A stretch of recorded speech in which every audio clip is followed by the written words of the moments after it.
Greetings lads and lasses. My master DualBOXDtox welcomes you to today's lecture of how to get good at Jack-8. And here we go.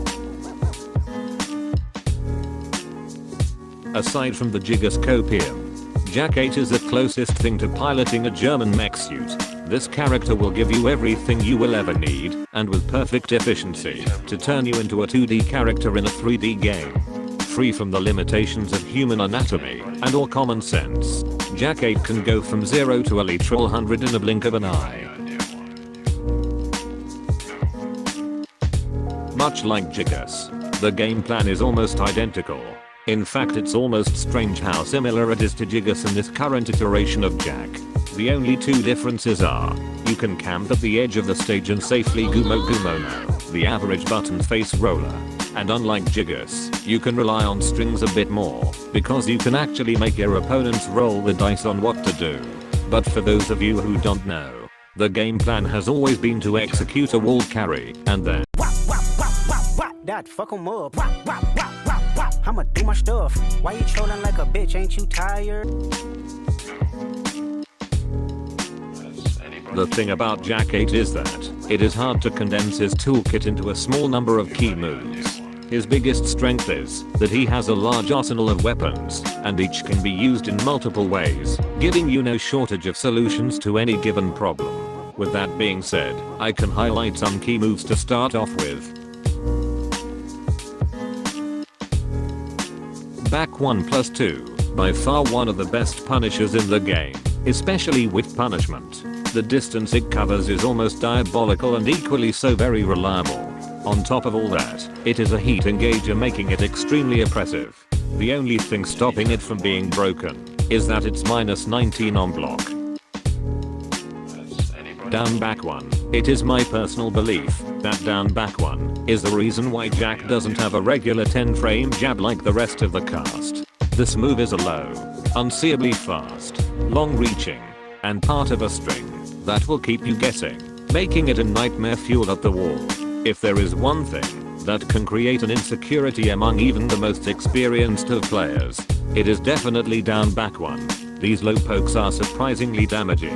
Once they realize they have been hit by more than 5 of them, their health bar has already shrunk to 0. Oh no! Oh no! While running 1+2, every Jack player owes a lifetime worth of thanks and gratitude to Jiggers for this move alone. Never in Tekken history was Jack able to easily run and apply pressure so damn swiftly, completely bypassing the footsie game Jack players were accustomed to, and simply speedrun matches at will. Especially now that the move has been buffed even further. Give thanks to Jiggers, or never use this move again. Sidestep 2.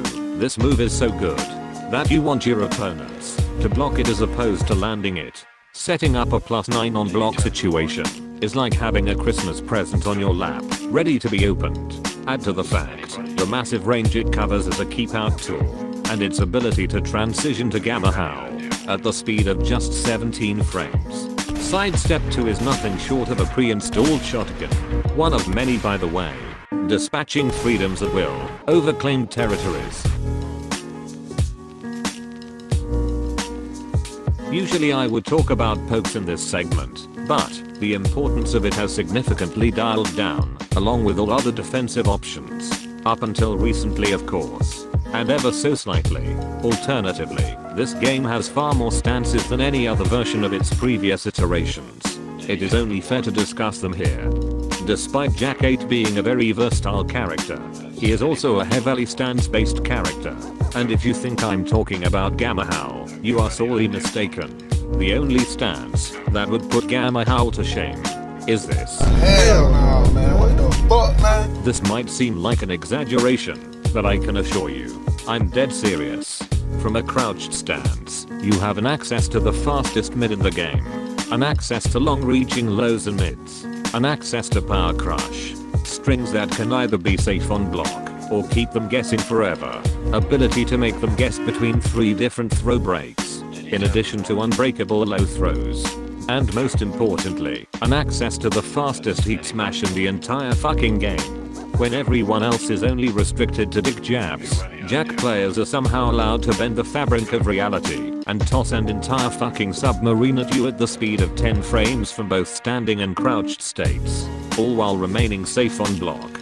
Make no mistake, Gamma Howl is a very powerful stance. It can paralyze even the most knowledgeable of players, but it doesn't hold a candle to what you can do from a crouched state, making this far more terrifying than this. In terms of drawbacks, I want to discuss 3 distinct weaknesses with Jack. Number 1, a real weakness. Personally, this is probably a fair disadvantage, but by no means it should be neglected. It is something that even Jigus, in his weakest state, did not suffer from. Almost every single character in the current roster can launch Punisher perfectly well read low, except for Jack. Some even do it without the risk of block punishment. To strip such a universal tool from Jack greatly highlights his overall weakness to lows. Make no mistake, Jack has answers to lows, but unlike the rest of the cast, Jack mains will have to put far more effort into protecting their ankles. But if I was a betting man, I would put my money on that problem being mitigated in either Season 2 or Season 3. Number 2, a pseudo weakness. Jack-8 is inherently a defensive character. He has tools to keep opponents in check, and probably the best when it comes to his keep out game. However, in a game that is heavily geared towards aggression and face rolling on your controller, Japan's Robocop is up against both mashing proteges and the game mechanics that keep breastfeeding them to oblivion. Number 3, a fake weakness. Historically speaking, Tekken is known for crippling oversized characters when it comes to sidestepping as a trade-off for other advantages. So it is no surprise to the community to see a walking Tesla and some bears committing to only 2 dimensions of movement. Logically, that would mean that Jack-8 is very weak to strings and heavy aggression that would require him to step to evade them. However, for some reason, Tekken 8 has been extremely generous to Jack, as they have given him everything he literally needs to not need sidestepping whatsoever. Not only that, sidestepping and sidewalking are not completely out of the question, as he can still option select it far more frequently than in previous Tekken games, given that movement has been universally buffed here. To summarize the character, Jack-8 is what we call a jack of all trades. He can be played in any way of one's choosing, aggressively, patiently, as a grappler, and even as a troll character, and surprisingly has no glaring weaknesses. By far this is the best iteration of Jack in the entire franchise, surprisingly balanced with very minimal weaknesses. You will hardly ever see anyone complain about Japan's Robocop if they are not trying to enforce a playstyle beyond his limitations. Just to give you an idea, this is what your Jack-8 should look like.